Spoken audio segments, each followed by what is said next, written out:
Now that I have been in the watch hobby for quite a few years, I have been fortunate enough to be able to experience quite a few Rolex models. Today, I will share the 9 Rolex mistakes I've made, something that I wish someone would have told me before I tap into this brand. I hope this video would be helpful to some of you who is either looking to buy your first Rolex, or someone who is looking to continue to build your Rolex collection. The first mistake I made is not looking into the Rolex brand earlier. For those who didn't know, I was brought up in Hong Kong, and Hong Kong is a city where everyone seems to have a Rolex strapped to their wrist. Because Rolex is so common in the place where I grew up in, I always thought Rolex was just a trend that everyone likes and follows, and wearing a Rolex watch seems to lack originality. And because of that, I have stayed away from Rolex for a long time.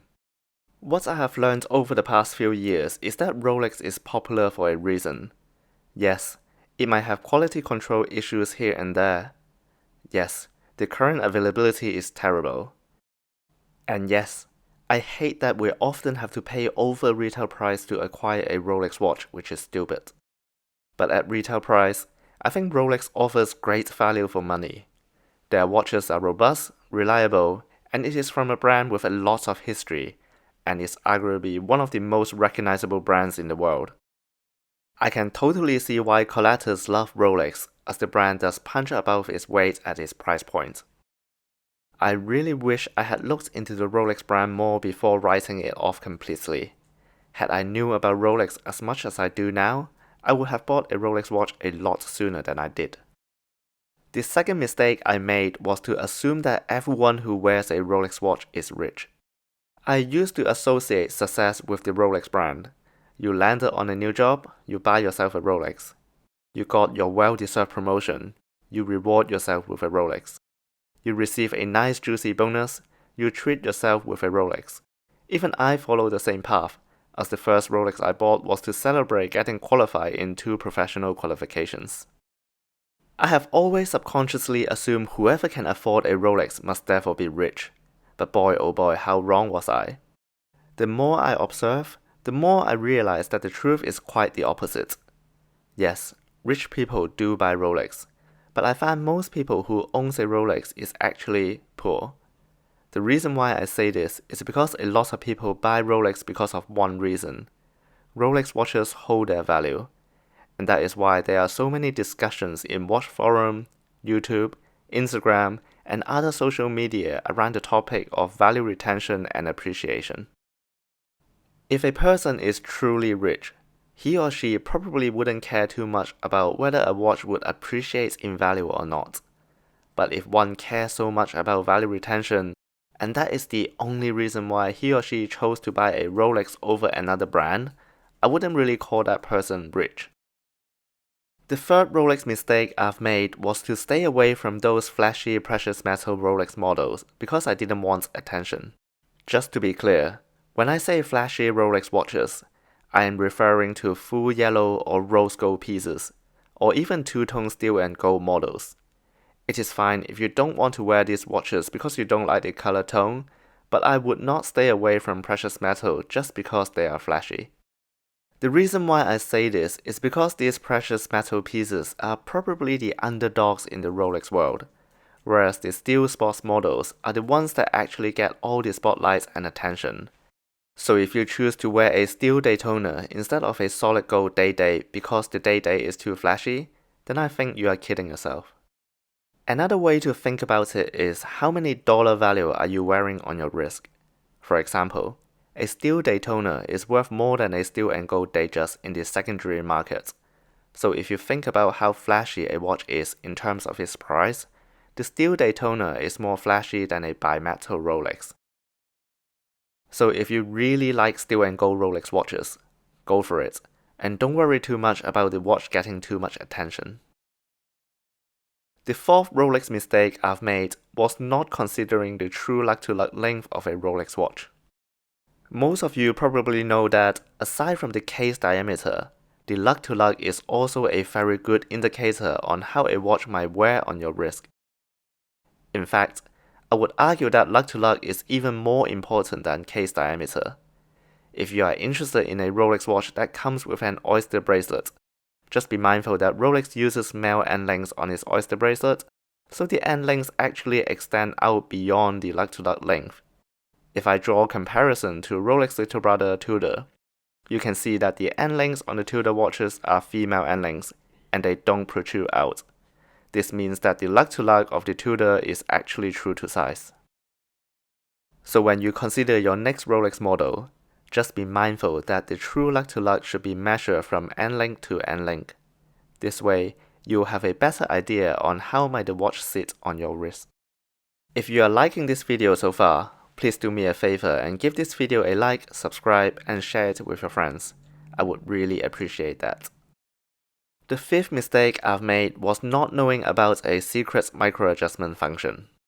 I am sure that most people are aware of the Easy Link and the Glide Lock system which Rolex offers on certain models, but many people didn't realize there is also a micro-adjustment system in some models. Granted, you cannot operate the micro-adjustment without the use of a tool, but honestly, knowing that you have the extra adjustment can give you a peace of mind, and it will help you to size up your bracelet perfectly. The next mistake I wanted to talk about is how to correctly kickstart your Rolex watch. At the time of shooting this video, all Rolex watches are automatic, meaning that once it has started, it can rely on the energy generated through your arm movement to power the watch and keep the watch running.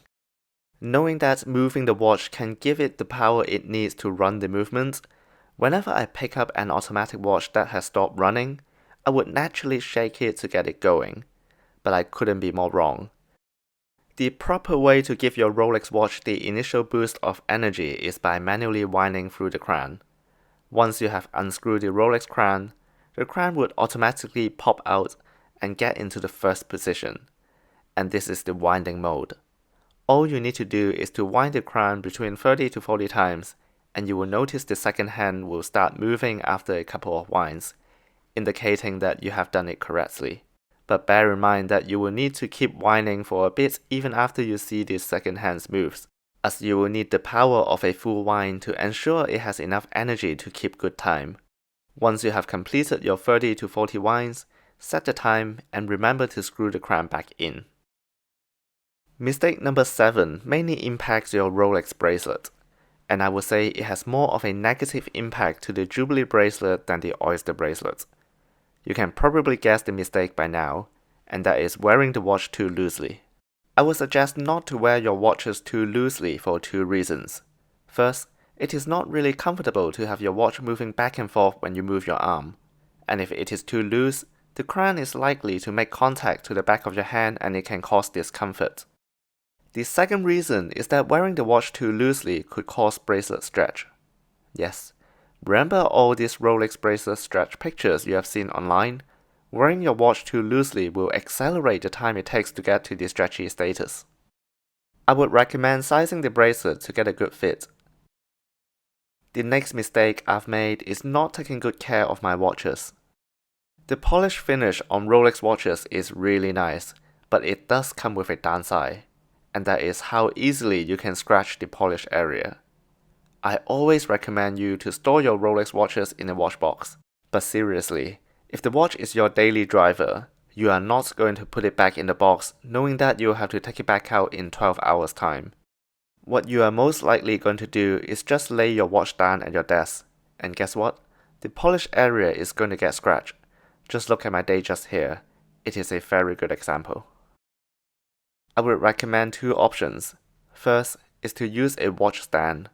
Not only does it protect your watch from touching any hard surface, it is also a really nice way to display your watch. Another recommendation I heard from a watchmaker is to rest your watch sideways. This can minimize the surface area that is touching any hard surface. And in the unfortunate event when you somehow scratch the crown, this is a small part that is actually not too expensive to replace.